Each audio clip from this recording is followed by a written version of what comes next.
Supreme Lord, eternal truth, let us obey thee alone and live according to truth. परम प्रभु श्री अरविंद दिव्य जननी माँ को पाद पद्म हृदय कृतज्ञता भरा प्रणाम।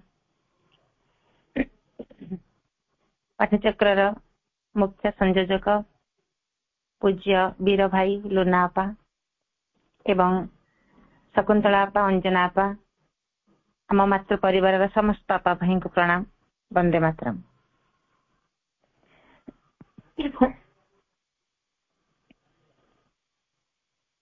माँ पाद पद्म अशेष कृतज्ञता सह आज आलोचना टी आरंभ करवा। आमे गत अधिवेशन जो आलोचना करा तार सेठू टिके पूर्वापर सह सामान्य टिके पूर्व कथाटी मन पकईदबा जे निरतवर्ण कहते जितेबाला श्री अरविंद शयन करती से शयन समय जदि शरीर शरीर संपूर्ण भाव आच्छादित कर चदर द्वारा, किंतु पाद दुईटी सर्वदा मुक्त थाए। पादर ठीक ऊपर को चदरटी घोड़ा ही थाए बेक पर्यंत, किंतु पाद दुईटी सब बेले मुक्त थाए कहीं।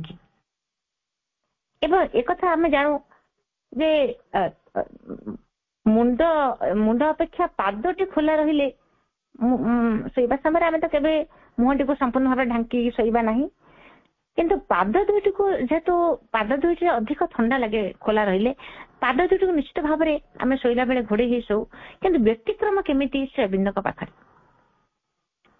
ये व्यतिक्रम जे से साधारण मनुष्य नुहति, आम भले मनुष्य से नुहति। पाद दुईटी को ये खोला रखा जाए जे निरद्दा कहते जे भगवान पाद दुईटी ये मुक्त राति जे भक्त मान जमी पोताश्रय जमिति बंदर रे जमिति जहाज गुड़िक सुरक्षित थाए, बंदर भीतर को चली आसले जहाज गुड़िक से गोटे सुरक्षा बल भीतर जमी रुहति, कौन असुविधा से हुए ना। समुद्र रे झड़ तोफान जहाँ होना कहीं बंदर भीतर जदि जहाज रही सुरक्षित। ठीक सेमती पाद दुईटी भक्त मान जमी पोताश्रय बंदर परी, कहीं राति समय हुए तो जो माने किसी दुख जनवाई सूक्ष्म भाव गोविंद पाखे पदद्वय को पदारविंद प्रणति जनवाई दुख जनवाई मनर से भाव बेगट को प्रकाश करने जिते राति दुख टी जन पारती प्रणाम टिक नवेदन कर पारती। तेणु पाद दुईटी सब बेले श्रीअरविंदर एथि नग्न एथि मुक्त एथि खोला जे राति भक्त माने से चरण जुगल प्रणाम करें दुख जड़ाई पारे से पाद दुईटी खोला थाए। एवं श्रीअरविंदर जहाँ बाह्य जीवन चित्र 12 वर्ष से रहणी भितर जी से श्रीअरविंद को देखिले बाह्य जीवन जो चित्रटी को से देखुं दैनंदिन जीवन कार्यकलाप जेपरी भाव से देखुं से भाव जहाँ देखी से कथाटी को से वर्णना कर लेखा माध्यम एवं जमिति से कहते जे जिते बड़े आभ्यंतरण जहाँ से देखी बाहर 12 वर्ष रहणी समय भितर जी सहित पाखापाखि से जीवन अतिबाहित कले निर्वर्ण हूँ चंपकलाल हूँ सत्येन्द्र हूँ अमलकिरण हूँ जो मैंने सहित दीर्घ 12 वर्ष पर्यंत सेवाकारी भाव में रहिले बाह्य जीवन को जी से देखिले एवं कहते आभ्यंतरण जीवन विषय किसी कहवा किसी लिखा किसी जाना आम बहुत कष्टकर ତାଙ୍କର ସେ ରହସ୍ୟମୟ କ୍ଷେତ୍ର ଭିତରକୁ, ତାଙ୍କ ବିଶାଳ ରହସ୍ୟମୟ କ୍ଷେତ୍ର, ତା ଭିତରକୁ ପ୍ରବେଶ କରିବା, ତାକୁ ଜାଣିବା, ସେଭଳି ଦୃଷ୍ଟି ସେଭଳି ଜ୍ଞାନ ଆମର ନଥିଲା ବା ସେଭଳି ଜ୍ଞାନ ଆମକୁ ଦିଆଯାଇ ନଥିଲା। ତାଙ୍କର ସେ ଅନ୍ତର୍ଜଗତର ଯୋଉ ଅନ୍ତର୍ଜୀବନରେ ପ୍ରଭୁ ବାସ କରୁଥିଲେ, ସେ ଅନ୍ତର୍ଜୀବନର ସେ ବିଶାଳ ରହସ୍ୟମୟ କ୍ଷେତ୍ର ଭିତରକୁ ଯିବାର ସାଧ୍ୟ ତାଙ୍କର ନଥିଲା।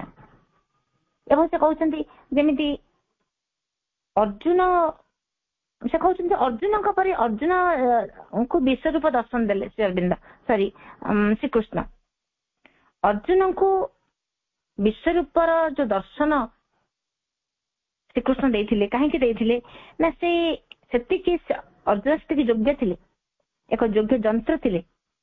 ଶ୍ରୀକୃଷ୍ଣଙ୍କର ସେ ଥିଲେ ପ୍ରିୟତମ ସଖା। ତାଙ୍କର ସେ ଯୋଗ୍ୟ ଥିଲେ ବୋଲି ତାଙ୍କ ରଥର ସାରଥୀ ହେଲେ। ଗୀତା ଭଳି ଏକ ମହାନ ପବିତ୍ର ଗଙ୍ଗାର ଧାରା ସେଦିନ ପ୍ରବାହିତ ହେଇଗଲା ସେଇ କୁରୁକ୍ଷେତ୍ରରେ ସମସ୍ତଙ୍କ ଅଲକ୍ଷ୍ୟରେ। ଏବଂ ତା କେବଳ ଜାଣିଲେ ଅର୍ଜୁନ। ଭୀଷ୍ମ, ଦ୍ରୋଣ, ଯୁଧିଷ୍ଠିର ଏମାନେ ସବୁ ଥାଉ ଥାଉ ବିଶ୍ୱରୂପ ଦର୍ଶନ କରିପାରିଲେ ନାହିଁ, କିନ୍ତୁ ସେ ସୌଭାଗ୍ୟ ମିଳିଲା ତାଙ୍କ ସେ ପ୍ରିୟତମ ସଖା ଅର୍ଜୁନଙ୍କୁ। ଗୀତାର ସେ ମହାନ ପବିତ୍ର ଗଙ୍ଗାର ଧାରାଟି ପ୍ରବାହିତ ହେଲା କେବଳ ଅର୍ଜୁନଙ୍କ ପାଇଁ। ଅର୍ଜୁନଙ୍କ ପାଇଁ ଆଜି କୋଟି କୋଟି ନର ନାରୀ ସେ ମହାନ ଗୀତାକୁ ଗ୍ରହଣ କରିବା, ଶ୍ରବଣ କରିବା ପାଇଁ ଆଜି ଯଦି ସକ୍ଷମ ହେଇପାରିଛନ୍ତି, ସେଥିପାଇଁ ସମ୍ପୂର୍ଣ୍ଣ ଭାବରେ ଶ୍ରେୟ ହଉଛି ଅର୍ଜୁନଙ୍କର। କାରଣ ଅର୍ଜୁନ ଥିଲେ ତାଙ୍କର ଏକ ଯୋଗ୍ୟ ଯନ୍ତ୍ର। ତେଣୁ ନିରଦ୍ଧା କହୁଛନ୍ତି ଯେ ଅର୍ଜୁନଙ୍କ ପରି ସେତିକି ହୁଏତ ଆମ ଭିତରେ ସେ ଯୋଗ୍ୟତା ବି ନଥିଲା, ସେ ଅଦ୍ୱିତୀୟ ସୌଭାଗ୍ୟ କାହାର ନଥିଲା, ଅର୍ଜୁନଙ୍କର ଥିଲା। ତେଣୁ ସେ ବିଶ୍ୱରୂପ ଦର୍ଶନ କଲେ। ଶ୍ରୀ ଅରବିନ୍ଦଙ୍କ ସହିତ 12 ବର୍ଷ କମ କଥା ନୁହେଁ, 12 ବର୍ଷ ରହି ମଧ୍ୟ ସେ କହୁଛନ୍ତି ସେତିକି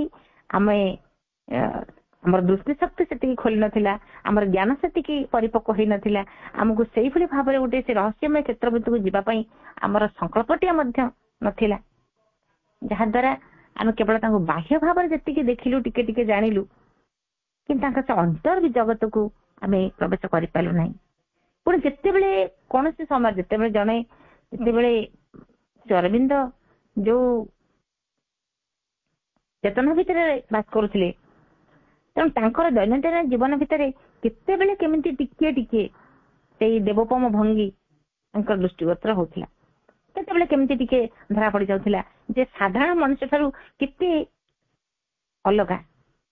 ସାଧାରଣ ମଣିଷଟିଏ ଶ୍ରୀ ଅରବିନ୍ଦ ନୁହନ୍ତି, ସାଧାରଣ ସ୍ତରରେ ନାହାନ୍ତି, ସେ କେଉଁ ଏକ ଉଚ୍ଚତର ସ୍ତରରେ ରହି ଜୀବନ ଯାପନ କରୁଛନ୍ତି। ଏମିତି ଭାବରେ କେତେବେଳେ କେମିତି ଟିକେ ଟିକେ ସେ ଝଲକ ଟିକେ, ସେ ସ୍ଫୁଲିଙ୍ଗ ଟିକେ ସେମାନଙ୍କୁ ସ୍ପର୍ଶ କରୁଥିଲା, ଜାଣିପାରୁଥିଲେ ଯେ ନା ଏ ସାଧାରଣ ସ୍ତରର କଥା ନୁହେଁ, ଏ ସାଧାରଣ ସ୍ତରର ଭାବଭଙ୍ଗୀ ନୁହେଁ, ସାଧାରଣ ସ୍ତରର ଦୃଷ୍ଟି ନୁହେଁ। ସମ୍ପୂର୍ଣ୍ଣ ଭାବରେ ବେଳେ ବେଳେ ଏଇଭଳି ଭାବରେ ଗୋଟେ ଭିନ୍ନ ତାଙ୍କ ଭିତରେ ଦେଖୁଥିଲେ। ସେତେବେଳେ ତାଙ୍କୁ ଗୋଟେ ଯେମିତି ଗୋଟେ ପରମ ଆନନ୍ଦ ଭିତରେ, ଗୋଟେ ଶାନ୍ତି, ଆନନ୍ଦ, ଆଲୋକ ଭିତରେ ଯେମିତି ସେମାନେ ବାସ କରୁଥିଲେ। ଏବଂ ତାଙ୍କୁ ଲାଗୁଥିଲା ଯେମିତି ତାଙ୍କର ସେଇ ଯଦି ବା ସେ ଆନନ୍ଦ ପାଉଛନ୍ତି, ଶାନ୍ତି ପାଉଛନ୍ତି, ଯୋଉ ଆଲୋକ ପାଉଛନ୍ତି ବା ଶକ୍ତି ଆହରଣ କରୁଛନ୍ତି, କେବଳ ତାଙ୍କର ସେ ନୀରବ ସାନ୍ନିଧ୍ୟ, ସାଇଲେଣ୍ଟ ପ୍ରେଜେନ୍ସ, ସେ ନୀରବ ସାନ୍ନିଧ୍ୟରୁ ହିଁ କେବଳ ସେ ତାକୁ ତାଙ୍କର ଶକ୍ତିଟିକୁ, ସେ ଯୋଉ ସେବାକାରୀ ଦଳ ଯୋଉ ଶକ୍ତି ଆହରଣ କରୁଥିଲେ, କେବଳ ସେ ଶ୍ରୀ ଅରବିନ୍ଦଙ୍କର ସେ ସାନ୍ନିଧ୍ୟରୁ ସେ ପାଇପାରୁଥିଲେ, ସେମାନେ ପାଇପାରୁଥିଲେ। ଏବଂ ଯୋଉ ଯେତିକି ସମୟ ତାଙ୍କର ଦେବୋପମ ଭଙ୍ଗୀ ଟିକେ ସେମାନଙ୍କ ଦୃଷ୍ଟିଗୋଚର ହଉଥିଲା, ସେତେବେଳେ ସେମାନେ ନିଜକୁ ଅତ୍ୟନ୍ତ ଭାବରେ ଆନନ୍ଦ ଅନୁଭବ କରୁଥିଲେ। ଯେମିତି ଏକ ପୂର୍ବରୁ ସେ ନିରଦ୍ଦା ଲେଖିଥିଲେ ଯେ ମୁନ୍ ଇମ୍ପ୍ରିଣ୍ଟେଡ ସେଲ୍, ଚନ୍ଦ୍ରାଙ୍କିତ ପାଲ ସହ ଜଳଯାତ୍ରା, ଯୋଉ ଉପମାଟି ନିରଦ୍ଦା ଦେଇଥିଲେ ପୂର୍ବରୁ, ଯେ ତାଙ୍କ ସହିତ ଶ୍ରୀ ଅରବିନ୍ଦଙ୍କ ସହିତ ଜୀବନ ଅତିବାହିତ କରୁଥିବା ସମୟରେ ଏମିତି ଜୀବନଟେ ସେମାନଙ୍କର କଟି ଯାଉଥିଲା, ଯୋଉ ଆନନ୍ଦ ଭିତରେ, ଯୋଉ ଶାନ୍ତି ଭିତରେ, ଯୋଉ ଶକ୍ତି ସେମାନେ ପାଉଥିଲେ।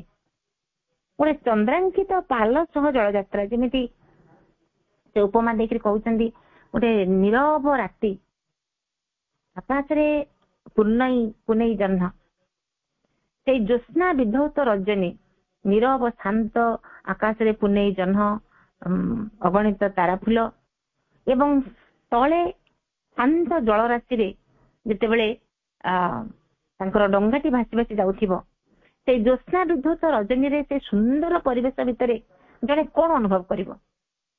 ସମ୍ପୂର୍ଣ୍ଣ ଭାବରେ କୋଳାହଳ ଠାରୁ ଭିନ୍ନ ଏକ ପରିବେଶ, ଭିନ୍ନ ଏକ ଜଗତ, ଭିନ୍ନ ଏକ ଅନୁଭୂତି, ନୂଆ ଏକ ଅନୁଭବ ଦେଇ ଯେତେବେଳେ ସେମାନେ ଯାତ୍ରା କରୁଥିବେ, କେମିତି ଅନୁଭବ ହବ? ଯେମିତି ଲାଗିବ ଗୋଟେ ଅତୀନ୍ଦ୍ରିୟ ଜଗତରେ ବିଚରଣ କରୁଛୁ। ଆମ ଜୀବନରେ ମଧ୍ୟ ବେଳେ ବେଳେ ଯେତେବେଳେ ଆମେ ଅନୁଭବ ସମସ୍ତେ କିଛି କିଛି କରିଥିବା, ଯେତେବେଳେ ଆମେ ଜହ୍ନ ରାତିରେ ଟିକେ ଛାତ ଉପରେ ଏକାକୀ ନୀରବରେ ବସିକିରି ଦେଖୁଥିବା ସେ ସୁନ୍ଦର ଦୃଶ୍ୟକୁ କିପରି ଭାବରେ ଭିତରେ ଭାବାନ୍ତରଟି ଆସେ, ଗୋଟେ ପୁଲକ ଆସେ, ଗୋଟେ ରୋମାଞ୍ଚ ଅନୁଭବ ହୁଏ। ଭଗବାନଙ୍କର ଲାଗେ ଯେମିତି ତାଙ୍କର ସେଇ ସାମାନ୍ୟ ଟିକେ ଝଲକ ଯେମିତି ଟିକେ ସ୍ପର୍ଶ କରୁଛି ନିଜକୁ।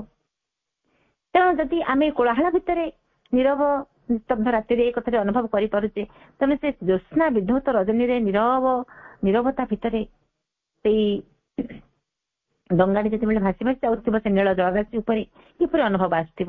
ଯୋଉ ଅନୁଭବଟି ଆସେ, ଅତୀନ୍ଦ୍ରିୟ ଜଗତରେ ବାସ କଲା ଭଳି ଯୋଉ ଅନୁଭବଟି ଆସେ, ନିରଦା କହୁଛନ୍ତି ଯେତିକି ସମୟ ଆମେ ଶ୍ରୀ ଅରବିନ୍ଦଙ୍କ ସହିତ ବାସ କରୁଛୁ, ଆମକୁ ଲାଗେ ଯେମିତି ସେଇଭଳି ଭାବରେ ଜଳଯାତ୍ରା କରୁଥିବା ସମୟରେ ଯୋଉ ଅନୁଭବଟି ଆସେ, ସେଇଭଳି ଭାବରେ ଆମ ଜୀବନ ଗତି କରି ଚାଲିଛି। ଅତି ଆନନ୍ଦ, ଯେମିତି ସେଇ ଆନନ୍ଦ, ଶାନ୍ତି, ଆଲୋକ, ଶକ୍ତି ସବୁ ଯେମିତି ଆମକୁ ସ୍ପର୍ଶ କରୁଛି କେବଳ ତାଙ୍କର ସେ ନୀରବ ସାନ୍ନିଧ୍ୟ। କେତେ ସୁନ୍ଦର କଥାଟିଏ, ଗୋଟେ ସାଇଲେନ୍ସ ପ୍ରେଜେନ୍ସ, ନୀରବ ସାନ୍ନିଧ୍ୟ ତାଙ୍କ ଭିତରୁ ଆମକୁ ଯେମିତି ସ୍ପର୍ଶ କରୁଥିଲା। ଏବଂ ଅନ୍ୟମାନେ ମଧ୍ୟ ଯେତେବେଳେ ଏମାନଙ୍କୁ ଦେଖନ୍ତି, ଏ ସେବାକାରୀ ଦଳକୁ ଯେତେବେଳେ ଅନ୍ୟମାନେ ଦେଖନ୍ତି, ସେମାନେ ମନ୍ତବ୍ୟ ଦିଅନ୍ତି ଯେ ଯୋଉମାନେ ଶ୍ରୀଅରବିନ୍ଦ ପାଖରେ ଅଛନ୍ତି ସେମାନେ ମଧ୍ୟ ସାଧାରଣ ମଣିଷ ଭଳି ଲାଗୁନାହାନ୍ତି, ଯେମିତି ଅନ୍ୟ ଏକ ଜଗତର ବ୍ୟକ୍ତି, ଅନ୍ୟ କେଉଁ ଜଗତରୁ ସେମାନେ ଆସିଛନ୍ତି। ସେଇଭଳି ଭାବରେ ସେମାନଙ୍କୁ ମନେ ହେଉଥିଲା ଯେ ଯୋଉମାନେ ପ୍ରଭୁଙ୍କ ପାଖରେ ଅଛନ୍ତି ସେମାନେ ଯେମିତି ଅନ୍ୟ ଏକ ଜଗତରୁ ଆସିଛନ୍ତି। ଯେମିତି ଶ୍ରୀଅରବିନ୍ଦ କଥା କହୁଥିବା ସମୟରେ ସାମାନ୍ୟ ବେଶୀ ତ କଥା କୁହନ୍ତି ନାହିଁ, ଯେତିକି କଥା କୁହନ୍ତି ଲାଗେ ଯେମିତି ଗୋଟେ ଦୁରନ୍ତ ଗୁମ୍ଫା ଭିତରୁ ଯେମିତି ଶବ୍ଦଟିଏ ଭାସି ଆସେ। ଶ୍ରୀଅରବିନ୍ଦଙ୍କର ଶବ୍ଦଟି ଯେମିତି ସେ କୋଉ ଏକ ଦୁରନ୍ତ ଗୁମ୍ଫାର ଶବ୍ଦଟି ଭାସି ଆସୁଛି। ଯଦି ବା ଅତି ନିକଟରେ ଥାଇ ତାଙ୍କରି ପାଖରେ ଥାଇକିରି ଶ୍ରୀଅରବିନ୍ଦ କିଛି କଥା କୁହନ୍ତି, ମନେ ହୁଏ ଯେମିତି ଏକ ଦୁରନ୍ତ ଗୁମ୍ଫା ଭିତରୁ ଶବ୍ଦଟି ଇକୋ ହେଇକିରି ଭାସି ଆସୁଛି। ତେଣୁ ଯେତେବେଳେ ତାଙ୍କର ସାନ୍ନିଧ୍ୟରେ ସେମାନେ ରହୁଛନ୍ତି, ମନେ ହଉଛି ଯେମିତି ଅନ୍ୟମାନେ ତାଙ୍କୁ ଦେଖିଲେ ଭାବୁଛନ୍ତି ଯେ ସତରେ ଯେମିତି ଆଉ କେଉଁ ଜଗତରେ ଏମାନେ ଅଛନ୍ତି, ଇଏ ସାଧାରଣ ଜଗତରେ ନାହାନ୍ତି, ଆମ ସହିତ ନାହାନ୍ତି, ଅନେକ ଜଗତରେ। କିନ୍ତୁ ନିରଦା କହୁଛନ୍ତି ଯେ ଦୁର୍ଭାଗ୍ୟବଶତଃ ଏଇ ଯୋଉ ଅନଫର୍ଚୁନେଟଲି ଆମର କିଛି ବର୍ଷ ତଳେ ଅତିବାହିତ ହେଇଗଲା, ଆମ ଭିତରେ ସେ ଯୋଉ ଉଜ୍ଜ୍ୱଳତା ଟିକକ ଥିଲା, ଯୋଉ ଆନନ୍ଦ ଥିଲା, ସେ ଜାଗାରେ ଦେଖାଦେଲା କଣ ନା ଗୋଟେ ଗମ୍ଭୀରତା, ଯେମିତି ଗୋଟେ ବିଷାଦର ଛାୟା ଘେରି ରହିଥିଲା। ଯଦି ବା ସେମାନେ ତାର କାରଣ ବୁଝିପାରି ନଥିଲେ, ତଥାପି ମନେ ହଉଥିଲା ଯେମିତି ଗୋଟେ ବିଷାଦର ଛାୟା ସେମାନଙ୍କୁ ଘେରି ରହିଛି। ଏବଂ ଯେତେବେଳେ ତାଙ୍କୁ ଏଇମାନଙ୍କୁ ଯେତେବେଳେ ବଛା ଯାଇଥିଲା ଶ୍ରୀଅରବିନ୍ଦଙ୍କର ସେବା କରିବା ପାଇଁ, ଏବଂ ନିରତବରଣ କହୁଛନ୍ତି ଆମ ଭିତରେ ଆମେ ଅର୍ଜୁନଙ୍କ ପରି ଯୋଗ୍ୟ ନୁହଁ, ଆମ ଭିତରେ ଅନେକ ଦୋଷ ଦୁର୍ବଳତା। ଏକଥା ଶ୍ରୀଅରବିନ୍ଦ ଜାଣିଥିଲେ, ଯେ ସେ ଦେଖିଥିଲେ, ଉର୍ଦ୍ଧ୍ୱରୁ ଥାଇକି ଦେଖିଛନ୍ତି ଯେ କେତେ ଦୁର୍ବଳତା ଆମ ଭିତରେ ଅଛି, କେତେ ଅପୂର୍ଣ୍ଣତା ଆମ ଭିତରେ ଅଛି, କେତେ ଅଜ୍ଞାନତା ଆମ ଭିତରେ ଅଛି। ତାପରେ ମଧ୍ୟ ତାଙ୍କର ସେବା କରିବା ପାଇଁ ସେ ଆମକୁ ସୁଯୋଗ ଦେଇଥିଲେ। କମ ବଡ କଥା ନୁହେଁ, ଆମ ଭିତରେ ସେ ଦେଖିଛନ୍ତି ଏତେ ପ୍ରକାର ଅପୂର୍ଣ୍ଣତା ରହିଛି, ଦୋଷ ଦୁର୍ବଳତା ଅଛି, ତା ସତ୍ତ୍ୱେ ସେ ଆମକୁ ତାଙ୍କର ସେବା କରିବା ପାଇଁ ଆମ ସୁଯୋଗ ଦେଇଥିଲେ। ଏବଂ କେବେ ମଧ୍ୟ ସେ ଏମିତି କ୍ଷମାର ସାଗର, ଆମର କେତେ କେତେ ଭୁଲ ସତ୍ତ୍ୱେ ସେ କେବେ ହେଲେ ମଧ୍ୟ ପଦୁଟିଏ କେବେ କହିନାହାନ୍ତି, ବିରକ୍ତି ଭାବ ପ୍ରକାଶ କରିନାହାନ୍ତି। ସେଇଭଳି ଭାବ ନୀରବ, ନିସ୍ତବ୍ଧ, ହସ ହସ ମୁହଁ, କୌଣସି ପ୍ରକାର ସେ ବିରକ୍ତି ଭାବ, ଏତେ ଟିକେ ଗୋଟିଏ ଶବ୍ଦ ମଧ୍ୟ ଉଚ୍ଚାରଣ କରିନାହାନ୍ତି। ବରଂ ଆମକୁ ସମ୍ପୂର୍ଣ୍ଣ ଭାବରେ ଯଦି ବା ଆମେ କେବେ କେମିତି ଭୁଲ କରି ପକାଉ, ଅନେକ ଥର ସେମାନେ ଶ୍ରୀଅରବିନ୍ଦଙ୍କ ସହିତ ବ୍ୟବହାର କଲା ବେଳେ କେତେବେଳେ କେମିତି ଭୁଲ ଭଟକା ହେଇଯାଏ, ତଥାପି ଶ୍ରୀଅରବିନ୍ଦ ସେମାନଙ୍କୁ କ୍ଷମା କରନ୍ତି। ଏବଂ ଯେତେବେଳେ କିଛି କଥା କୁହନ୍ତି, କଥା କହିଲା ବେଳେ ଶ୍ରୀଅରବିନ୍ଦ ସବୁବେଳେ ନୀରବ ହେଇକରି ହୁଏତ ସାମ୍ନାକୁ ଚାହିଁଥାନ୍ତି କିମ୍ବା କେବେ କ୍ୱଚିତ ସେମାନଙ୍କ ମୁହଁକୁ ଚାହିଁକି କଥା କୁହନ୍ତି। ଏବଂ ଯେତେବେଳେ କିଛି ଆବଶ୍ୟକ ପଡେ, ଦରକାର ହୁଏ, ସେମିତି ମଧ୍ୟ କ୍ୱଚିତ କେତେବେଳେ କେମିତି କାହାର ନାମ ଧରିକି ଡାକନ୍ତି। ତଥାପି ସେ ସବୁବେଳେ ନ ଚାହାନ୍ତୁ, ସବୁବେଳେ ନାଁ ନ ଡାକିଲେ ମଧ୍ୟ ତାଙ୍କ ସାନ୍ନିଧ୍ୟରେ ଗୋଟେ ଯେମିତି ଥିଲା ଅନିର୍ବଚନୀୟ ମଧୁରତା। କେତେ ମଧୁରତା ସେ ସାନ୍ନିଧ୍ୟ ଭିତରେ ଥିଲା, ନୀରବ ସାନ୍ନିଧ୍ୟ ଭିତରେ। ଏବଂ ଯେତେବେଳେ ଏମାନଙ୍କର ଜନ୍ମଦିନ ଯେତେବେଳେ ପଡେ, ସେତେବେଳେ ଶ୍ରୀଅରବିନ୍ଦ କଣ କରନ୍ତି, ଯେତେ ତାଙ୍କର ଯୋଉ ପିତୃସୁଲଭ ହଉ ବା ମିତ୍ର ସୁଲଭ ହଉ, ଯୋଉ ସ୍ନେହ ପ୍ରେମ ତାଙ୍କ ଭିତରେ ଥାଏ, ସବୁବେଳେ ସେଗୁଡ଼ିକୁ ସେ ପ୍ରକାଶ କରନ୍ତି ନାହିଁ। ପିତୃସୁଲଭ ସ୍ନେହ, ମିତ୍ର ଭାବରେ ତ ସେମାନେ ପ୍ରଥମେ ଥିଲେ। ମା ଆସିଲା ପରେ ହିଁ ଜାଣିଲେ ଯେ ଶ୍ରୀଅରବିନ୍ଦଙ୍କର ସ୍ଥାନଟି କୋଉଠି। ତା ପୂର୍ବରୁ ସେମାନେ ତାଙ୍କ ସହିତ ବନ୍ଧୁ ଭଳି ବ୍ୟବହାର କରୁଥିଲେ। ତେଣୁ ନିରତା କହୁଛନ୍ତି, ଯେତେବେଳେ ଆମ ସହିତ ଆମର ଜନ୍ମଦିନ ପଡେ, ସେତେବେଳେ ଯୋଉ ଭାବଟି ସେ ପୂର୍ବରୁ ପ୍ରକାଶ ଆମ ସହିତ କରିନଥାନ୍ତି, ସେ ପିତୃସୁଲଭ ହଉ ବା ମିତ୍ର ସୁଲଭ ହଉ, ବାହ୍ୟ ତ ସେ ପ୍ରକାଶ କରିନଥାନ୍ତି, ଭିତରେ ତ ଆମ ପ୍ରତି ସବୁବେଳେ ତାଙ୍କର କରୁଣା ଥାଏ, ବାହାରେ ପ୍ରକାଶ କରିନଥାନ୍ତି। କୋଉ ଦିନ କରନ୍ତି, ସତେ ଯେମିତି ଆମ ଜନ୍ମଦିନ ମାନଙ୍କରେ ସେଇ କ୍ଷତିପୂରଣ ସେ ଦେଇଦିଅନ୍ତି। ପୂର୍ବରୁ ଯଦି ବା ତାଙ୍କର ସେଇ ପ୍ରେମରେ ଗଦଗଦ ହେଇପଡିବା, ବିଗଳିତ ହେଇଯିବା, କରୁଣା ଭାବରେ ତାଙ୍କର ସେ କରୁଣାଟିକୁ ପ୍ରକାଶ କରିବା ଯଦି ବା ସେ କରିନଥାନ୍ତି, ଭିତରେ ଥାଏ। କିନ୍ତୁ ଆମ ଜନ୍ମଦିନ ମାନଙ୍କରେ ସବୁ ଗୁଡିକ ଯେମିତି ପୂର୍ବରୁ ଯାହା ସବୁ କରିନଥାନ୍ତି, ସେ କ୍ଷତିପୂରଣ ସେଇଦିନ ହେଇଯାଏ। ସେମାନେ କଣ କରନ୍ତି, ମା ପ୍ରଭୁ କଣ କରନ୍ତି, ତାଙ୍କ ମୁଣ୍ଡକୁ ଆଉସି ଦିଅନ୍ତି। ତାଙ୍କ ଯୋଉ ମଖମଲମଲ ହାତ, ତାଙ୍କ ଯୋଉ କୋମଳ ହାତ ଟିକି ଦୀର୍ଘ ସମୟ ଧରି ମୁଣ୍ଡ ଉପରେ ରଖନ୍ତି, ଯାହାର ଜନ୍ମଦିନ ହେଇଥାଏ। ଏବଂ ତାଙ୍କର ସେଇ କୋମଳ ଚକ୍ଷୁରେ ସେ କଣ କରନ୍ତି ନା ଚାହାନ୍ତି। ଏବଂ ସତ୍ୟେନ୍ଦ୍ର ଥରେ ନୀରଦ କହୁଥିଲେ, ଯେତେବେଳେ ସତ୍ୟେନ୍ଦ୍ରଙ୍କର ଜନ୍ମଦିନ ହୁଏ, ଶ୍ରୀଅରବିନ୍ଦଙ୍କ ହାତରେ ସେ କିଛି ଅତର ଲଗେଇ ଦିଅନ୍ତି। ଶ୍ରୀଅରବିନ୍ଦ କଣ କରନ୍ତି ନା ଗୋଟେ ହାତ ସେ ଲଗେଇ ଦିଅନ୍ତି, ଆଉ ଗୋଟେ ହାତଟିକୁ ବଢେଇ ଦିଅନ୍ତି। ଏବଂ ଆଉ ଗୋଟେ ହାତର ସ୍ପର୍ଶ ଯେତେବେଳେ ସେ ବଢେଇ ଦିଅନ୍ତି, ସେ ହାତଟିକୁ ଯେତେବେଳେ ସ୍ପର୍ଶ କରନ୍ତି, ଯେମିତି ଆନନ୍ଦ, ଅଫୁରନ୍ତ ଆନନ୍ଦର ସ୍ରୋତଟିଏ ଯେମିତି ତାଙ୍କ ଭିତରେ ବହିଯାଏ। କେତେ ଭାବନ୍ତି ଯେ କେତେ ନୀରବ ପ୍ରେମ, କେତେ କରୁଣାର ଚିତ୍ର। ଏବଂ ତାଙ୍କର ସେ ନୀରବ ପ୍ରେମ କରୁଣାର ଚିତ୍ର ଲେଖୁଛନ୍ତି ଆମ ହୃଦୟର ଗଭୀରତାରେ ଚିର ଦୀପ୍ୟମାନ, ସବୁବେଳ ପାଇଁ ଯେମିତି ଉଜ୍ଜଳ ଗୋଟେ ଦୀପଶିଖା ପରି ଜଳୁଛି। ତାଙ୍କର ସେ ପ୍ରେମ, ତାଙ୍କର ସେ କରୁଣା, ତାଙ୍କର ଆଶୀର୍ବାଦ, ତାଙ୍କର ସେ ସ୍ପର୍ଶ ସବୁ ଯେମିତି ତାଙ୍କୁ ପୁଲକିତ ଆନନ୍ଦିତ କରି ରଖିଛି। ତାପରେ ଯୋଉ ବିଷୟଟି ଆସୁଛି, ତାହା ହଉଛି ବିଷୟଟିର ନାଁ ହଉଛି ଦିବ୍ୟ ଜନନୀ। ଏହା ପୂର୍ବରୁ ଆମେ ଯାହା ଲିଖିଥିଲେ, ଆଲୋଚନା କରୁଛୁ, ତାହା ଥିଲା ଦେବ ନିକେତନ। ଏବେ ଆମେ ଯୋଉ ବିଷୟଟିକୁ ଆଲୋଚନା କରିବାକୁ ଯାଉଛେ, ତାହା ହଉଛି ଦିବ୍ୟ ଜନନୀ, ମାଙ୍କର ମାଙ୍କ ସମ୍ପର୍କରେ ଯାହା ଲେଖାଯାଇଛି। ପ୍ରଥମେ ନିରଦା ଲେଖୁଛନ୍ତି, the two who are one are the secret of all power. The two who are one are the might and right in things. ଏକ ସେ ଯୁଗଳ ସତ୍ତା ଗୁଢ ତତ୍ତ୍ୱ ସକଳ ଉର୍ଜର, ଏକ ସେ ଯୁଗଳ ଶକ୍ତି ଋତ ସତ୍ୟ ନିଖିଳ ବିଷୟ। ଦି ଜଣ ଯଦି ବା ଆମେ ପୁରୁଷ ଏବଂ ପ୍ରକୃତି ଲିଙ୍ଗ ଭେଦରେ ଯଦି ବା ଆମେ ଜଣକୁ ପୁରୁଷ ଏବଂ ଜଣକୁ ପ୍ରକୃତି ବୋଲି କହୁଛେ, କିନ୍ତୁ ବାସ୍ତବରେ ସେମାନେ ଏକ ଏବଂ ଅଭିନ୍ନ। ମା ଏବଂ ଶ୍ରୀଅରବିନ୍ଦ ଏକ ଏବଂ ଅଭିନ୍ନ, ଗୋଟିଏ ସତ୍ତା। ଯଦି ବା ଆମେ ତାଙ୍କୁ ପୁରୁଷ ଏବଂ ପ୍ରକୃତି ଭାବରେ ଭିନ୍ନ ଭିନ୍ନ ଶରୀର ଧାରଣ କରିଛନ୍ତି, କିନ୍ତୁ ବାସ୍ତବରେ ସେମାନେ ହେଉଛନ୍ତି ଏକ। ଏବଂ ସେଇ ଦିବ୍ୟ ଜନନୀ ମା ଆମେ କେବେ ହେଲେ ମାଙ୍କୁ ବାଦ ଦେଇ ପ୍ରଭୁଙ୍କୁ ଭାବି ପାରିବା ନାହିଁ ବା ପ୍ରଭୁଙ୍କୁ ବାଦ ଦେଇ ମାଙ୍କୁ ମଧ୍ୟ କଳ୍ପନା କରିପାରିବା ନାହିଁ। ଉଭୟ ଆମ ପାଖରେ ଏକ।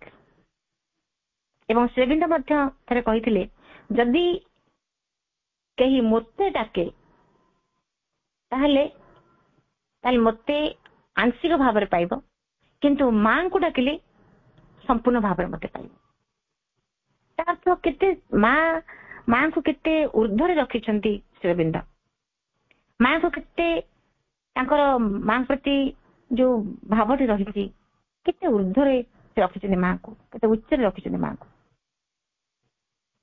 ଏବଂ ଏହି ବିଷୟବସ୍ତୁରେ ଆମେ ଦେଖିବା ଯେ ମାଙ୍କର କିପରି କାର୍ଯ୍ୟଧାରା, ଶ୍ରୀବିନ୍ଦଙ୍କର ସହିତ କିପରି ତାଙ୍କର ସେ ଆଶ୍ରମର କାମ କେମିତି କରୁଥିଲେ, ଶ୍ରୀବିନ୍ଦଙ୍କର କିପରି ଭାବରେ ସେବା କରୁଥିଲେ, ସନ୍ତାନ ମାନଙ୍କ ପାଇଁ, ସାଧକ ମାନଙ୍କ ପାଇଁ କିପରି ଭାବରେ ତାଙ୍କ ସେ ପ୍ରତ୍ୟେକ ମୁହୂର୍ତ୍ତଟି କିଭଳି ଭାବରେ ଯେମିତି ସମର୍ପିତ ଏ ଜଗତର କଲ୍ୟାଣ ପାଇଁ, ସାଧକ ତାଙ୍କର ସନ୍ତାନ ମାନଙ୍କ ପାଇଁ, ପ୍ରଭୁଙ୍କ ପାଇଁ, ଶ୍ରୀବିନ୍ଦଙ୍କ ପାଇଁ ସମ୍ପୂର୍ଣ୍ଣ ଭାବରେ ତାଙ୍କ ଜୀବନଟି କିପରି ଭାବରେ ସମର୍ପିତ ଜଗତର କଲ୍ୟାଣ ପାଇଁ, ଏହି ସମ୍ପର୍କରେ ଆମେ ଏହି ଦିବ୍ୟ ଜନନୀ ପ୍ରସଙ୍ଗରେ ଆମେ ଜାଣିବା।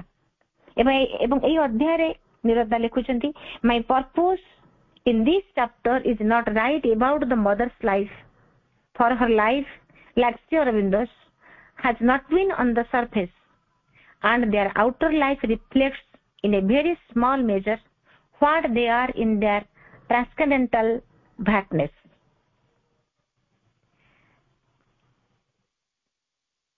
ନିରଦା ଲଗାଉଛନ୍ତି ଯେ ଏଇ ଅଧ୍ୟାୟରେ ଯୋଉ ମାଙ୍କର ଜୀବନ ବିଷୟରେ କିଛି ସେ ଲେଖୁଛନ୍ତି, ସେ କହୁଛନ୍ତି ଯେ ତାଙ୍କ ବିଷୟରେ କିଛି ଲେଖିବା ମୋର ଉଦ୍ଦେଶ୍ୟ ନୁହେଁ, କିମ୍ବା ତାଙ୍କୁ ଯେ ଲେଖିପାରିବା ତା ସାମର୍ଥ୍ୟ ମଧ୍ୟ ମୋର ନାହିଁ। ମାଙ୍କୁ ଜାଣିବା, ମାଙ୍କ ବିଷୟରେ ଲେଖିବା, ମାଙ୍କୁ ବୁଝିବା, ଏତିକି ସାମର୍ଥ୍ୟ ମୋ ଭିତରେ ନାହିଁ। ଏବଂ ଶ୍ରୀ ଅରବିନ୍ଦଙ୍କ ଜୀବନ ପରେ ସେ ମଧ୍ୟ ବାହାରେ ତାଙ୍କୁ କିଛି ଦେଖି ବୁଝି ହବ ନାହିଁ। ଅନ୍ତର୍ଜୀବନରେ ସେ ବାସ କରୁଛନ୍ତି, ସମ୍ପୂର୍ଣ୍ଣ ଭାବରେ ଅନ୍ତର୍ଜଗତରେ। ତେଣୁ ବାହାରୁ ତାଙ୍କୁ ଦେଖି କିଛି ବୁଝିବା, ତାଙ୍କ ବିଷୟରେ କିଛି ଲେଖିବା, ତାଙ୍କୁ ଜାଣିବା ଅସମ୍ଭବ କଥା। ତଥାପି ଯେତିକି ଅଳ୍ପ ଟିକିଏ ମାତ୍ର ସଂସ୍ପର୍ଶରେ ଆସିବା ପରେ ଯେତିକି ଟିକେ ତାଙ୍କୁ ମୁଁ ଜାଣିଛି, ତାଙ୍କୁ ବୁଝିବାକୁ ଚେଷ୍ଟା କରିଛି, ସେଇ ସମ୍ବନ୍ଧରେ ମୁଁ କିଛି ଲେଖିବି ବୋଲି ସେ କହୁଛନ୍ତି। ଏବଂ ଯେହେତୁ ସେ ହେଉଛନ୍ତି ସୁପର ହ୍ୟୁମାନ, ଅତି ମାନବୀୟ, ତେଣୁ ଜଣେ ଅତି ମାନବୀୟଙ୍କ ସମ୍ପର୍କରେ ଲେଖିଲା ବେଳେ ହୁଏତ କିଛି ଆଂଶିକ ଭୁଲ ହେଇଯାଇପାରେ। ତେଣୁ ସେ କହୁଛନ୍ତି ଯେ ଯଥା ସମ୍ଭବ ମୁଁ ନିରପେକ୍ଷ ଭାବରେ ଚେଷ୍ଟା କରିବି ଲେଖିବା ପାଇଁ। I have tried to be impartial and accurate. ମୁଁ ଚେଷ୍ଟା କରିବି ଯେ ଯେତିକି ମୁଁ ତାଙ୍କୁ ଜାଣିଛି କଦାପି ସେ ସୀମାକୁ ଲଙ୍ଘନ କରିବି ନାହିଁ। ଚେଷ୍ଟା କରିବି ଯାହା ତାଙ୍କ ଅନୁଭବରେ ମୁଁ ଆଣିଛି, ତାଙ୍କୁ ଯେତିକି ବର୍ଷ ତାଙ୍କ ସହିତ ଘନିଷ୍ଠ ଭାବରେ ଜୀବନ ଅତିବାହିତ କରିବା ସମୟରେ ଯାହା ମୁଁ ତାଙ୍କୁ ବୁଝିଛି, ଚେଷ୍ଟା କରିବି ସେତିକି ଭାବରେ ମୁଁ ତାଙ୍କୁ ଉପସ୍ଥାପନ କରିବା ପାଇଁ।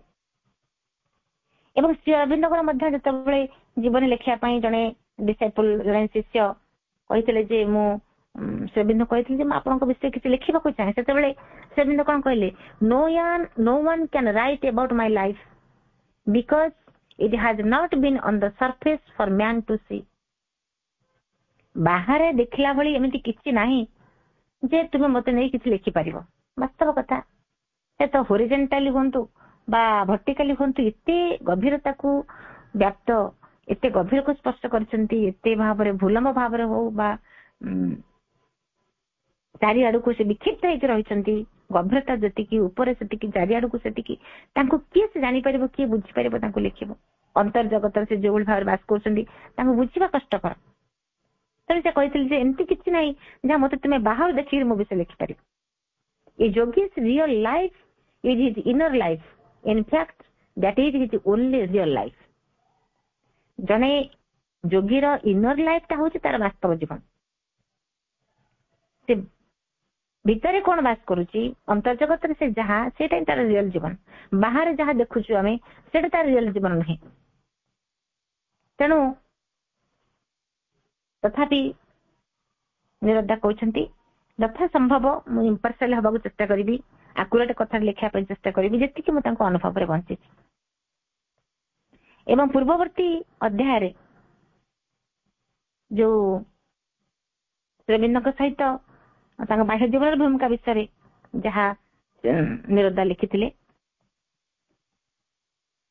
ସେତେବେଳେ ସେ ଭାବୁଛନ୍ତି ଯେ ପ୍ରକୃତରେ ଯାହା ଆମେ ଦେଖୁଛୁ ବାହାରୁ ଶ୍ରୀଅରବିନ୍ଦଙ୍କୁ ଏବଂ ମାଙ୍କୁ ଯୋଉ ଭାବରେ ଦେଖୁଛୁ, ତାଙ୍କ ପ୍ରଥମେ ଗୋଟେ ପ୍ରଶ୍ନ ତାଙ୍କ ଭିତରେ ଆସିଥିଲା ଯେ ମା ଓ ଶ୍ରୀଅରବିନ୍ଦଙ୍କ ମଧ୍ୟରେ ସମ୍ବନ୍ଧ କଣ?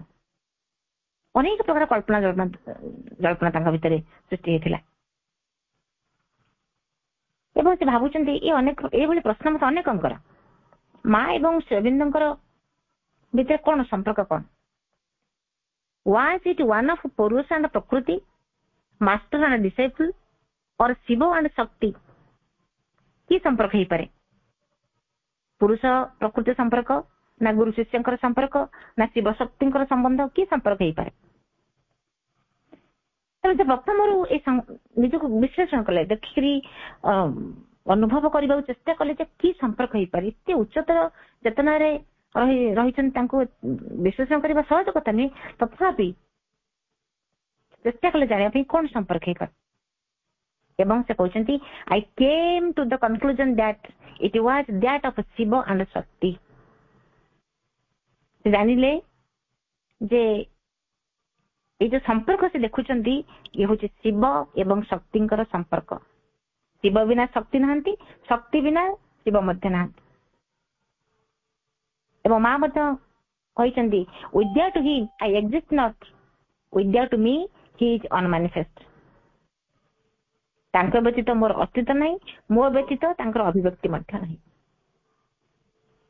ପରସ୍ପର ସହିତ ଏପରି ଭାବରେ ଜଡିତ, ଜଣେ ଜଣକୁ ବାଦ ଦେଲେ ମା କହୁଛନ୍ତି ଯେ ମୋତେ ତାଙ୍କୁ ଛାଡିଦେଲେ ମୋର କୌଣସି ଅସ୍ତିତ୍ୱ ନାହିଁ, ମୁଁ କିଛି ମଧ୍ୟ ନୁହେଁ, ଏବଂ ମୋତେ ଛାଡିଦେଲେ ତାଙ୍କର ମଧ୍ୟ କିଛି ଅଭିବ୍ୟକ୍ତି ନାହିଁ, ତାଙ୍କୁ ମଧ୍ୟ ଅଭିବ୍ୟକ୍ତ କରିହେବ ନାହିଁ।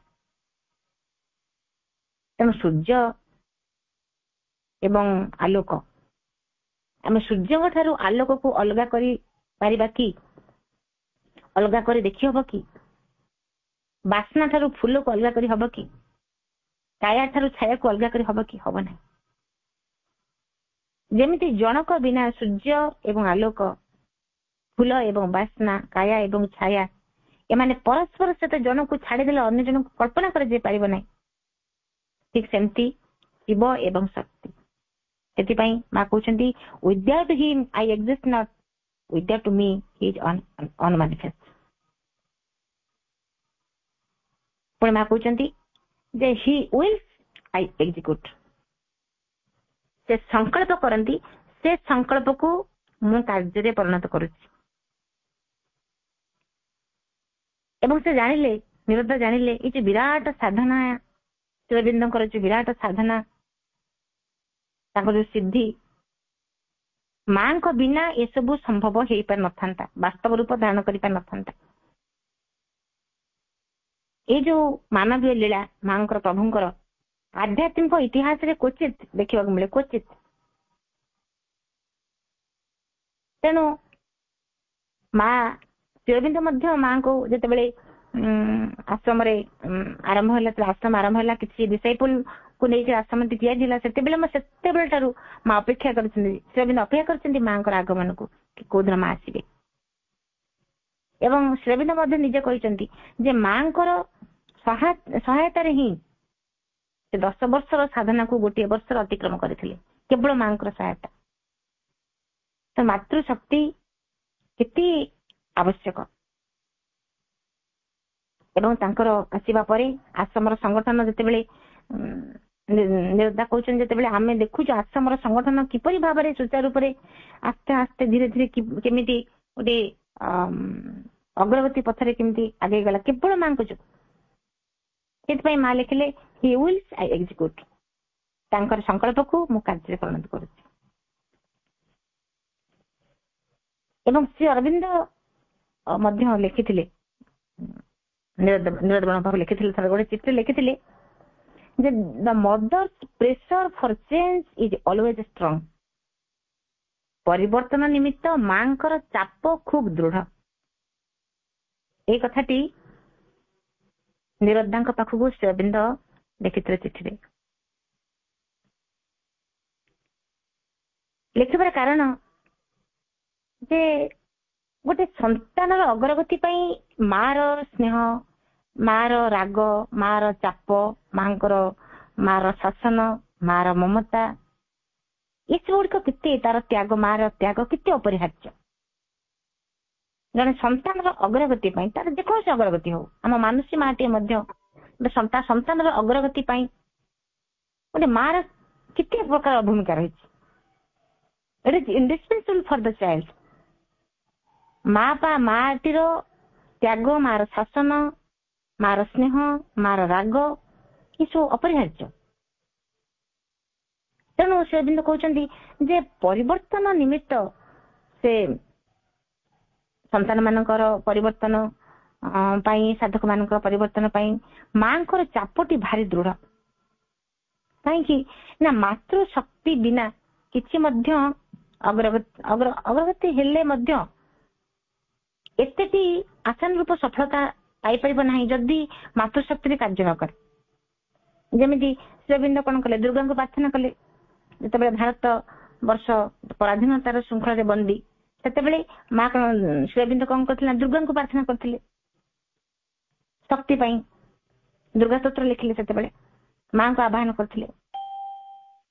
ଏବଂ ପରିବର୍ତ୍ତନ ପାଇଁ ମାତୃଶକ୍ତି ଅପରିହାର୍ଯ୍ୟ।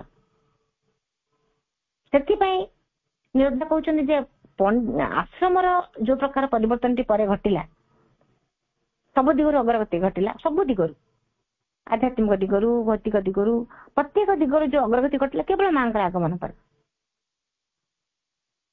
ତେଣୁ ଆମ ଜୀବନ ଧାରଣରେ ଯେତେବେଳେ ଆମେ କିଛି ଆମ ଜୀବନ ଧାରାରେ ଆମେ ଯେତେବେଳେ କିଛି ପ୍ରେସର ଅନୁଭବ କରୁଛୁ, କଷ୍ଟ ଲାଗୁଛି, ହତାଶା ଭାବ ଆସୁଛି, କିନ୍ତୁ ସେ ପ୍ରେସର ପରେ ପରବର୍ତ୍ତୀ ସମୟରେ ଯେତେବେଳେ ଜଣେ ସେ ପ୍ରେସରକୁ ଅତିକ୍ରମ କରିଯାଏ, ତାପରେ କହେ ଆରେ ଏତେ ସୁନ୍ଦର ସୂର୍ଯ୍ୟୋଦୟଟି ଅପେକ୍ଷା କରିଥିଲା, କେତେ ସ୍ନିଗ୍ଧ, କେତେ ଶୀତଳ। ତେଣୁ ଯେତେ ମାଙ୍କର ପରିବର୍ତ୍ତନ ପାଇଁ ମାଙ୍କର ଯୋଉ ପ୍ରେସର ଆସିଲେ ମଧ୍ୟ ସମସ୍ତେ ପଜିଟିଭଲି ତାକୁ ଗ୍ରହଣ କରିବା ଦରକାର। ପରିବର୍ତ୍ତନ ପାଇଁ ମାଙ୍କର ଯୋଉ ଚାପଟି ଆମ ଉପରେ ପଡେ, ସେଥିପାଇଁ ତାକୁ ନିରୋଧା କହୁଛନ୍ତି ସେଇ ଚାପଟିକୁ ଯେତେବେଳେ ଆମେ ସହ୍ୟ କରିଯାଉ, ତାପରେ ଏକ ବିରାଟ ସୁନ୍ଦର ପରିବର୍ତ୍ତନଟିଏ, ସୁନ୍ଦର ସୂର୍ଯ୍ୟୋଦୟଟି ଆମକୁ ଅପେକ୍ଷା କରିଥାଏ। ଏବଂ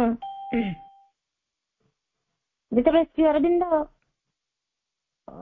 ରୁମରେ ଯୋଉ ସମୟରେ ଥାନ୍ତି, ଏକା ଯେତେବେଳେ ଶ୍ରୀ ଅରବିନ୍ଦ ଥାନ୍ତି, ତାଙ୍କ ସହିତ ନିରୋଧବରଣ ଏବଂ ଚମ୍ପକଲାଲ ଅନ୍ୟମାନେ ଉପସ୍ଥିତ ଥାନ୍ତି, ସେମାନେ ଭାରି ସହଜ ଅନୁଭବ କରନ୍ତି ଶ୍ରୀ ଅରବିନ୍ଦଙ୍କ ପାଖରେ, ଭାରି ସହଜ ଅନୁଭବ କରନ୍ତି। କିନ୍ତୁ ଯେତେବେଳେ ମା ସେ ରୁମ୍ ଭିତରୁ ପ୍ରବେଶ କରନ୍ତି, ମା ଆସିବା ପରେ କହନ୍ତି ମାନେ ସମସ୍ତେ ଯେମିତି ଗୋଟେ ସଜାଗ ହୋଇଯାନ୍ତି, ସତର୍କ ହୋଇଯାନ୍ତି। ଏବଂ ସେ ବାତାବରଣ ଭିତରେ ଯେମିତି ମା ଆସିବା ପରେ ଗୋଟେ ବିରାଟ ଯେମିତି ଗୋଟେ ଧାରାଟି ଯେମିତି ଗୋଟେ ପରିବର୍ତ୍ତନ ହେଇଯାଏ, ଯୋଉ ସ୍ୱତନ୍ତ୍ରତା ସେମାନେ ଅନୁଭବ କରୁଥାନ୍ତି, ସେ ସ୍ୱତନ୍ତ୍ରତା ବି କୁଆଡେ ଚାଲିଯାଏ। କାହିଁକି ନା ସେଇ ଗୋଟେ ଶକ୍ତିଶାଳୀ ଗୋଟେ ଏମିତି ଗୋଟେ ସ୍ପନ୍ଦନ ଖେଳିଯାଏ ତା ଭିତରେ, ମା ଆସିବା କ୍ଷଣି ସମସ୍ତେ ଜାଗ୍ରତ ହେଇଯାନ୍ତି। ଯଦି ବା ଗପସପ ସେମାନେ ପରସ୍ପର ଭିତରେ କରୁଥାନ୍ତି, ସେ ଗପଟି ମଧ୍ୟ ବନ୍ଦ ହେଇଯାଏ। ଆଉ ଅନେକ ସମୟରେ ସେମାନେ କଣ କରନ୍ତି, ଶ୍ରୀ ଅରବିନ୍ଦ ତ ନୀରବରେ ସବୁବେଳେ ନୀରବ ଥାନ୍ତି, ତାଙ୍କ ଜଗତକୁ ନେଇ ଶ୍ରୀ ଅରବିନ୍ଦ ତାଙ୍କର ବ୍ୟସ୍ତ। ଏମାନେ କଣ କରନ୍ତି, ସେ ସମୟରେ ଖବର କାଗଜ ମଧ୍ୟ ପଢନ୍ତି, ଆଉ କେହି କାନ୍ଥକୁ ଆଉଜି ବସିଥାନ୍ତି। କିନ୍ତୁ ଯେତେବେଳେ ମା ସେ ରୁମ୍ ଭିତରେ ପ୍ରବେଶ କରନ୍ତି, ସମସ୍ତେ ସିଧା ସତର୍କ, ପେପର ପଢିବା ବନ୍ଦ ହେଇଯାଏ, କିଏ କାନ୍ଥକୁ ଯଦି ଆଉଜି ବସିଥାଏ ସେ ମଧ୍ୟ ସିଧା ହେଇଯାଏ। ଏବଂ whenever she came to Sri Aurobindo's room, a powerful vibration was set within the calm, passive silence of the self, and we had to be on the qui vive. ସମସ୍ତେ କହୁଛନ୍ତି ସମସ୍ତେ ଯେତେବେଳେ ସତର୍କ ହେଇଯାନ୍ତି ମା ସେ ରୁମ୍ ଭିତରକୁ ପଶିବା କ୍ଷଣି ସମସ୍ତେ ଯେମିତି ହେଇଯାଉଛନ୍ତି କଣ ନା ଗୋଟେ ଧନୁର ଗୁଣ, ଯେମିତି ଗୋଟେ ଧନୁର୍ଦ୍ଧାରଟିଏ କଣ କରେ ଯେତେବେଳେ ସେ ଧନୁଷର ଧରିକି ଯେତେବେଳେ ତାର ସରସନ୍ଧାନ କରୁଥାଏ ସେତେବେଳେ ସେ ଅନ୍ୟମନସ୍କ ହୁଏ ନାହିଁ, ତ ସତର୍କ ଦୃଷ୍ଟି ରଖିଥାଏ। ଯୋଉଠିକି ସେ ତୀରଟି ମାରିବ ସେ ପୁରା ତାର ଲକ୍ଷ୍ୟଟି ସେଇଠି ଥାଏ, କେମିତି ଲକ୍ଷ୍ୟ ଭେଦ କରିବ, ଲକ୍ଷ୍ୟ ସ୍ଥଳରେ କେମିତି ତାର ଧନୁଟି ଯାଇକରି ବିଦ୍ଧ କରିବ, ସେଥିପାଇଁ ସତର୍କ ଥାଏ। ଏବଂ ଯେତେବେଳେ ମା ଯେତେବେଳେ ରୁମ୍ ଭିତରେ ପଶି ଆସୁଛନ୍ତି ନିରୋଧା କହୁଛନ୍ତି ଆମେ ଯେମିତି ସମସ୍ତେ ସେ ଧନୁର ଗୁଣ ହେଇ ଉଠୁ, ଅର୍ଥାତ୍ ଆମେ ପୁରା ସତର୍କ ହେଇଯାଉ, ଆମେ ସଜାଗ ହେଇଯାଉ, ଆମେ ଯୋଉଭଳି ଭାବରେ ଗୋଟେ ଆମ ଭିତରେ ଗପ ସବୁ ଚାଲିଥାଏ, ଆଳସ୍ୟ ଥାଏ, ସାଙ୍ଗେ ସାଙ୍ଗେ ଆମେ ସତର୍କ ହେଇଯାଉ।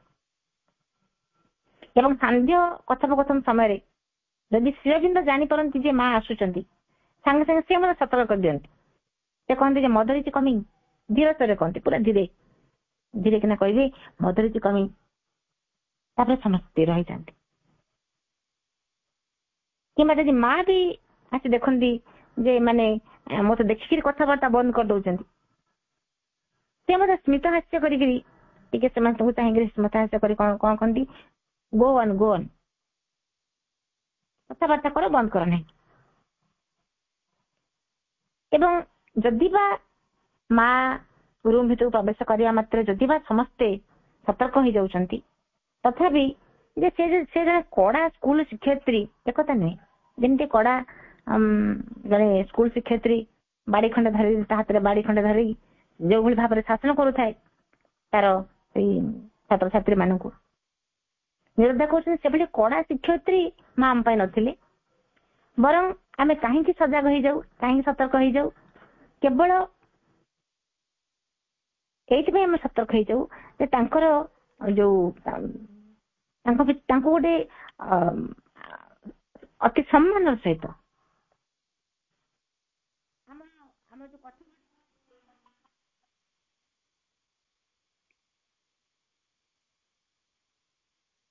ଆମେ ଯୋଉ ଚୁପ୍ ହେଇଯାଉ ତାଙ୍କୁ ଦେଖିବା ପାଇଁ, ଆମେ ଯେତେବେଳେ ସ୍ଥିର ହେଇଯାଉ, ତା ଅର୍ଥ ନୁହେଁ ଯେ ଆମକୁ ଆମେ ଭୟରେ ତାଙ୍କ ପ୍ରତି ତାଙ୍କ କଥା ଶୁଣି ସ୍ଥିର ହେଇଯାଉଛୁ, ଭୟ ଯୋଗ୍ୟ ନୁହେଁ, ବରଂ ଏକ ଯୋଗ୍ୟ ସନ୍ତାନ ହବାର ଗୋଟେ ସ୍ଫୁରା ନେଇକିରି ଆମେ ଚୁପ୍ ହେଇଯାଉ।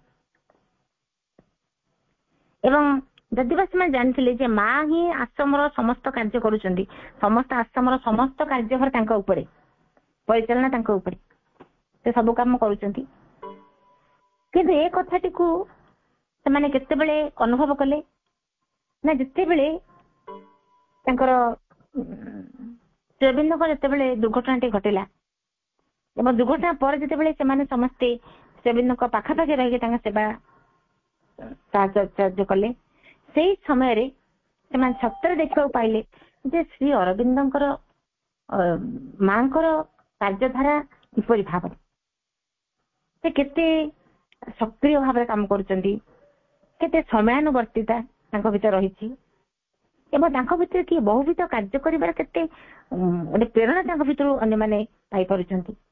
ପାଖରୁ ଦେଖିକିରି ସେମାନେ ହୃଦୟଙ୍ଗମ କଲେ କେତେ ଶକ୍ତି, କେତେ ତାଙ୍କ ଭିତରେ ଅଫୁରନ୍ତ ଭାବରେ ଗୋଟେ ଶକ୍ତି ରହିଛି, କେତେ କ୍ରିୟାଶୀଳ ସେ ହେଇପାରନ୍ତି। ଏବଂ ଏ ଭୌତିକ ଜଗତରେ ଏପରି ଜଣେ କ୍ରିୟାଶୀଳା ଜନନୀ ଥାଇପାରନ୍ତି, ଏ କଥାଟି ସେମାନେ ଅନୁଭବ କଲେ ସେ ଯେତେବେଳେ ତାଙ୍କର ସହିତ ପାଖାପାଖି ସେମାନେ ରହିଲେ। ଶ୍ରୀଅରବିନ୍ଦଙ୍କ ସେବା କରୁଥିବା ସମୟରେ ମା ଯେତେବେଳେ ମାଙ୍କ ସହିତ ତାଙ୍କର ନୀତିଦିନିଆ ଯେତେବେଳେ ଭେଟ ହୁଏ, ତାଙ୍କ କାର୍ଯ୍ୟଧାରା ସମ୍ପର୍କ ଦେଖିଲେ ଯେ କେତେ ପରିମାଣରେ ମା କ୍ରିୟାଶୀଳ, ପ୍ରତ୍ୟେକ କଥାକୁ ଖୁଣ୍ଟି ନାଣ୍ଟିକିରି ମା କଣ କରନ୍ତି ନା କାର୍ଯ୍ୟ ଗୁଡ଼ିକ କରନ୍ତି, କୌଣସି ଥିରେ ଟିକେ ମଧ୍ୟ ଦୋଷ ତ୍ରୁଟି ସେ ରଖିବାକୁ ଦଉନଥିଲେ। ଏବଂ ଯଥା ସମୟରେ ପ୍ରତ୍ୟେକ ଜିନିଷ ଭାରି ଭଲ ପାଉଥିଲେ ମା, ଯଥା ସ୍ଥାନରେ ରହିବ ଜିନିଷ ଗୁଡିକ, କୌଣସି ସମୟରେ ଜିନିଷ ଗୁଡିକ ଏପାଖ ହବ ନାହିଁ, ସବୁ ଜିନିଷ ତା ସ୍ଥାନରେ ସୁଚାରୁ ରୂପରେ ସୁନ୍ଦର ଭାବରେ ଯେମିତି ରହିଥିବ। ତାଙ୍କର ତ ଅନେକ କାମ, ହଜାର କାମ ରହିଛି ଦିନ ସାରା, ତା ସତ୍ତ୍ୱେ ଶ୍ରୀଅରବିନ୍ଦଙ୍କର କଣ ଆବଶ୍ୟକ ଅଛି, କଣ କଣ ସେ ଆବଶ୍ୟକ କରୁଛନ୍ତି ତାଙ୍କର ଲେଖା ଲେଖି ପାଇଁ, କାଗଜ ହଉ, କଲମ ହଉ, କାଳି ହଉ, ଆଉ ଯାହା ଯାହା ଆବଶ୍ୟକ ସବୁ କଥା ଉପରେ ମାଙ୍କର ତୀକ୍ଷ୍ଣ ଦୃଷ୍ଟି ଥାଏ, ତୀକ୍ଷ୍ଣ ନଜର ଥାଏ। ଯଥା ସମୟରେ ସେ କଣ କରନ୍ତି ନା ଶ୍ରୀଅରବିନ୍ଦଙ୍କ ପାଖରେ ସବୁ ଗୁଡିକୁ ଖଞ୍ଜି ଦେଇଥାନ୍ତି, ଏମିତି ଶ୍ରୀଅରବିନ୍ଦଙ୍କୁ ଏତେ ଟିକିଏ ମଧ୍ୟ ଅପେକ୍ଷା କରିବାକୁ ନ ପଡେ। ସବୁ କଥାକୁ ସେ ମା ତାଙ୍କ ସ୍ମରଣ ଭିତରେ ରଖିଥାନ୍ତି ଯେ କୋଉ ସମୟରେ ଶ୍ରୀଅରବିନ୍ଦଙ୍କର କଣ ଆବଶ୍ୟକତା ରହିଛି। ଏବଂ ପ୍ରତ୍ୟେକ କଥା ଥରେ ତାଙ୍କର କିଛି ଲେଖିବା ପାଇଁ ସରିଗଲା, କାଳି ଏ କାଗଜର ଆବଶ୍ୟକ ପଡିଲା। ସଙ୍ଗେ ସେ କଣ କଲେ ନା ନିରଦା କଣ କଲେ ନା ଦୌଡ଼ି ଗଲେ ମାର୍କେଟକୁ ଯାଇ କିଛି ଖାତା କିଣିକି ଆଣିଲେ। ଯେତେବେଳେ ଖାତା କିଣିକି ଆଣିଲେ ଶ୍ରୀଅରବିନ୍ଦଙ୍କ ପାଇଁ, ଏକଥା ଶୁଣିକିରି ସେ ମା ଟିକେ ବ୍ୟସ୍ତ ହେଇ ପଡିଲେ। କଣ ହେଲା? I have any number of them stored for his use. ଅନେକ କାଗଜ ରଖିଛି, ଖାତା ରଖିଛି, ତାଙ୍କର ନୋଟ ଖାତା ରଖିଛି ଲେଖିବା ପାଇଁ। କିନ୍ତୁ ଯେହେତୁ ନିରଦା ଯେତେବେଳେ ନୂଆ ଆସିଥାନ୍ତି, ଏବେ ସେ ଜାଣିନଥିଲେ, ତେଣୁ ସେ ତାଙ୍କର ଆବଶ୍ୟକ ପଡୁଛି ବୋଲିକିରି ସେ ଯାଇକି ମାର୍କେଟରୁ କିଛି ଖାତା କିଣି ଆଣିଲେ। କିନ୍ତୁ ସେ ମତେ ପୁଣି ନିଜକୁ ଭାବୁଛନ୍ତି ଯେ ଯାହା ହଉ ଗୋଟେ ମହାନ ସୁଯୋଗଟେ ମତେ ମିଳିଲା ଶ୍ରୀଅରବିନ୍ଦଙ୍କର ସେବା କରିବା ପାଇଁ। ଶ୍ରୀଅରବିନ୍ଦଙ୍କ ପାଇଁ କିଛି ମୁଁ ଆଣିପାରିଲି, କିଛି ମାର୍କେଟରୁ ତାଙ୍କ ପାଇଁ ଜିନିଷ କିଣି ଆଣିକି ତାଙ୍କୁ ଦେଇପାରିଲି, ଇଏ ତ ମୋ ପାଇଁ ଗୋଟେ ସୁଯୋଗ, ମହାନ ସୁଯୋଗ। ତେଣୁ କେମିତି ହାତ ଛଡା କରିଥାନ୍ତି, କିଛି ତାଙ୍କୁ ଅର୍ପଣ କରିବାର ସୁଯୋଗ ମିଳିଲା। ତେଣୁ ମା ପ୍ରତ୍ୟେକ ମୁହୂର୍ତ୍ତରେ ସଜାଗ ଥିଲେ ଶ୍ରୀଅରବିନ୍ଦଙ୍କର କଣ ଆବଶ୍ୟକତା ରହିଛି, ସେଥିପାଇଁ ସେ ଦିବ୍ୟ ଜନନୀ। ଶ୍ରୀଅରବିନ୍ଦଙ୍କର କଣ ଆବଶ୍ୟକତା ଅଛି, ଆଶ୍ରମ ଅନ୍ତେବାସୀ ମାନଙ୍କର କଣ ଆବଶ୍ୟକତା ଅଛି, ଆଶ୍ରମ ବାହାରେ ଯୋଉ ସନ୍ତାନ ମାନେ ଅଛନ୍ତି ସେମାନଙ୍କର କଣ ଆବଶ୍ୟକତା ରହୁଛି, ଅନେକ କଥା ଏଇ ଦିବ୍ୟ ଜନନୀ ପ୍ରସଙ୍ଗରେ ଆମେ ଜାଣିବାକୁ ପାଇବା। ଆଜି ସମୟ ହେଇଯାଇଛି, ମା ଓ ପ୍ରଭୁଙ୍କ ପାଦ ପଦ୍ମରେ ଆଲୋଚନାକୁ ସମର୍ପଣ କରୁଛି। ସମସ୍ତଙ୍କୁ ପ୍ରଣାମ। ବନ୍ଦେ ମାତରମ୍। ମା